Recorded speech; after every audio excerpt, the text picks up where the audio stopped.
అమరావతి ప్రజావేదికలో కాసేపట్లో ప్రారంభం కానున్న టీడీపీ వర్క్షాప్ విషయంలో పట్టుదలగా ఉంది ప్రభుత్వం. అసెంబ్లీ పార్లమెంట్ స్థానాలకు పోటీ చేసిన అభ్యర్థులతో సమావేశం కానున్నారు ఏపీ సీఎం చంద్రబాబు. పోలింగ్ సరళి, ఈవీఎంల పనితీరుతో పాటు ఈసీ వ్యవహార శైలి, వైసీపీ దాడులపై ఈ భేటీలో చర్చించనున్నారు. అయితే ప్రజావేదికలో పార్టీపరమైన సమావేశాలు నిర్వహించడానికి వీల్లేదంటున్న ప్రతిపక్ష వైసీపీ అభ్యంతరాలను తప్పుబడుతోంది టీడీపీ.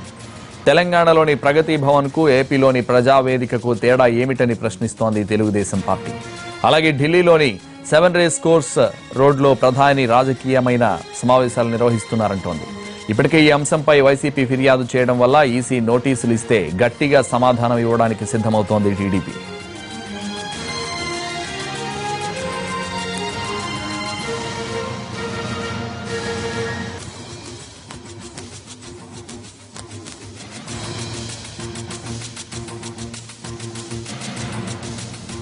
అమరావతి ప్రజావేదికలో కాసేపట్లో ప్రారంభం కానున్న టీడీపీ వర్క్షాప్ విషయంలో పట్టుదలగా ఉంది ప్రభుత్వం.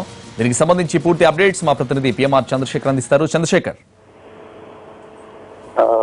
మొత్తంగా చూసుకుంటా సంతోష్, అమరావతిలో ఈ ప్రజావేదికలోనే టీడీపీ వర్క్ షాప్ ని అలాగే ఎమ్మెల్యేలతో భేటీని కొనసాగించాలని చెప్పి టీడీపీ అధినాయకత్వం అలాగే ప్రభుత్వం నిర్ణయించినట్టుగా కనిపిస్తుంది. ఎందుకంటే వివిధ అంశాలకు సంబంధించి చర్చించేందుకు తెలుగుదేశం పార్టీకి సంబంధించిన ఎమ్మెల్యేలు, ఎంపీలు వీళ్ళందరూ కూడా చంద్రబాబు నాయుడిని కలవడానికి రాబోతున్నారు. సో వీళ్ళందరితో కూడా ఒకేసారి టీడీపీ అధినేత అలాగే ఏపీ సీఎం చంద్రబాబు నాయుడు భేటీ అవుతున్నారు. ప్రధానంగా తాగునీటి సమస్యలు, ఇతరత్ర సమస్యల వ్యవహారం మీద చర్చించడంతో పాటుగా తాజా రాజకీయ పరిణామాలు కూడా చర్చకు వచ్చే అవకాశం ఉన్నట్లుగా మనకు సమాచారం అవుతుంది. సో ఈ నేపథ్యంలో వైసీపీ చేసిన ఫిర్యాదు, ఈసీకి చేసిన ఫిర్యాదు, ప్రజావేదికలో ఏ విధంగా ఇటువంటి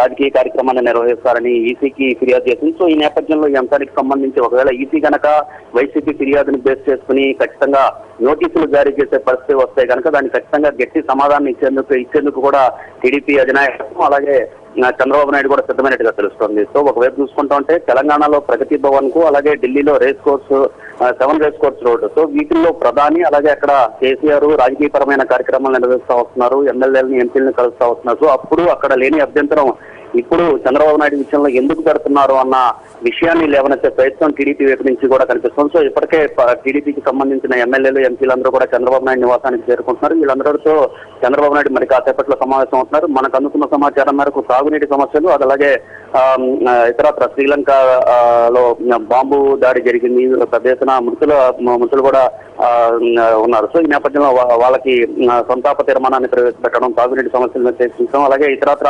రాజకీయపరమైన అంశాలను కూడా చర్చకు వచ్చే అవకాశాలు ఉన్నట్లుగా మనకు తెలుస్తుంది. ఏదేమైనా కానీ ప్రజావేదికలోనే ఈ ఎంపీ ఎమ్మెల్యేలతో చంద్రబాబు నాయుడు భేటీ కావాలని చెప్పి నిర్ణయించుకున్నారు. ఒకవేళ ఈసీ కనుక ఏదైనా అభ్యంతరాలు వ్యక్తం చేస్తే దానికి గట్టిగా సమాధానం చెప్పాలన్న దిశగా కూడా టీడీపీ అధినాయకత్వం కసరత్తు చేస్తున్నట్లుగా మనకు సమాచారం ఉంది.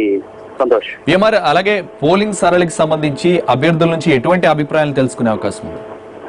అంటే సహజంగా పోలింగ్ సరళి అలాగే ఎన్నికలు అయిపోయిన తర్వాత జరుగుతున్న ఈ సమావేశం ఎమ్మెల్యేలు, ఎంపీలు దాదాపు మెజారిటీ ఎమ్మెల్యేలు, ఎంపీలందరూ కూడా సిట్టింగ్ గా ఉన్న వాళ్ళందరూ కూడా అభ్యర్థులుగా పోటీ చేసిన నేపథ్యంలో సహజంగానే రాజకీయపరమైన అంశాలు కూడా చర్చకు వచ్చే అవకాశాలు ఉన్న నేపథ్యంలో పోలింగ్ సరళి గురించి చంద్రబాబు నాయుడు ఆరా తీసే అవకాశం ఉంది. దీంతో పాటు ఈవీఎంల మొరాయింపు, నియోజకవర్గాల వారీగా ఎక్కడెక్కడ ఈవీఎంలు మొరాయించే అవి కూడా తెలుగుదేశం పార్టీకి బలంగా పట్టున్న ప్రాంతాల్లో ఈవీఎంలు మొరాయించాయన్న వాదన ఒకటి తెలుగుదేశం పార్టీ చేస్తున్న నేపథ్యంలో దానికి సంబంధించిన వివరాలను కూడా, అంటే నియోజకవర్గాల వారీగా ఈవీఎంల మొరాయింపుకు సంబంధించిన జాబితాను కూడా టీడీపీ అధినాయకత్వం చంద్రబాబు నాయుడు సిద్ధం చేసే దిశగానే అడుగులు వేస్తున్నట్టుగా కనిపిస్తుంది. దీనికి సంబంధించి ఎమ్మెల్యేల నుంచి, ఎంపీల నుంచి మరింత ఫీడ్బ్యాక్ తీసుకునే అవకాశాలు కూడా కనిపిస్తున్నాయి. అట్ ద సేమ్ టైం ఎన్నికల సందర్భంలోనూ, ఎన్నికల తర్వాత కూడా వైసీపీ వైపు నుంచి టీడీపీ శ్రేణుల మీద చేస్తున్న దాడుల మీద కూడా ఈ సమావేశంలో చర్చించి ఒక అభిప్రాయానికి వచ్చే సూచనలు, ఒక నివేదికలు అనేది తయారు చేసే అవకాశాలు ఉన్నట్లుగా మనకి పార్టీ వర్గాల నుంచి అందుకున్న సమాచారం మేరకు తెలుస్తోంది. సంతోష్, అలాగే ఈ సమావేశం టీడీపీ తమ విజయావకాశాలు బేరీజ్ వేసుకోవడానికని కూడా చెప్పొచ్చా? ఈ వ్యవహారానికి సంబంధించి అధికారికంగా అయితే చెప్పడం లేదు, కానీ సహజంగానే రాజకీయపరమైన చర్చ వస్తుంది కాబట్టి ఈ అంశాలన్నింటినీ కూడా గెలుపు అవకాశాలు ఏ విధంగా ఉన్నాయి, అలాగే రాజకీయ పరిణామాలు ఏ విధంగా జరుగుతున్నాయి, అలాగే జాతీయ రాజకీయాలు ఏ విధంగా జరుగుతున్నాయి. ప్రధానంగా చూసుకుంటుంటే జాతీయ రాజకీయాల వ్యవహారానికి వచ్చేసరికి ఎన్నికల షెడ్యూల్కి అనుగుణంగానే ఐటీ దాడులు జరుగుతాయని అన్న విషయాన్ని కూడా టీడీపీ అధినాయకత్వం ప్రధానంగా లేవనెత్తుతున్న వ్యవహారంగా కనిపిస్తుంది. ఎక్కడైతే ఎన్నికలు జరుగుతున్నాయో అక్కడ సంబంధించిన ప్రత్యర్థి పార్టీల అభ్యర్థులు ప్రత్యర్థి పార్టీలకు సంబంధించిన కీలక నేతల ఇళ్ల మీద అలాగే హెలికాప్టర్లోనూ దాడులు సోదాలు చేయడం. సో ఇటువంటి అన్నిటి చేయడం ద్వారా భయభ్రాంతులకు గురి చేస్తున్నాయన్న అంశంతో పాటుగా గెలుపు అవకాశాల మీద కూడా ఇటు రాష్ట్రంలోనూ అటు జాతీయ అవకాశాల మీద జాతీయ రాజకీయాల్లో కూడా గెలుపు అవకాశాలు ఏ విధంగా ఉంటాయి అన్న అంశం మీద కూడా కొంత చర్చ జరిగే అవకాశాలు లేకపోలేదు. సంతోష్. Thank you PMR.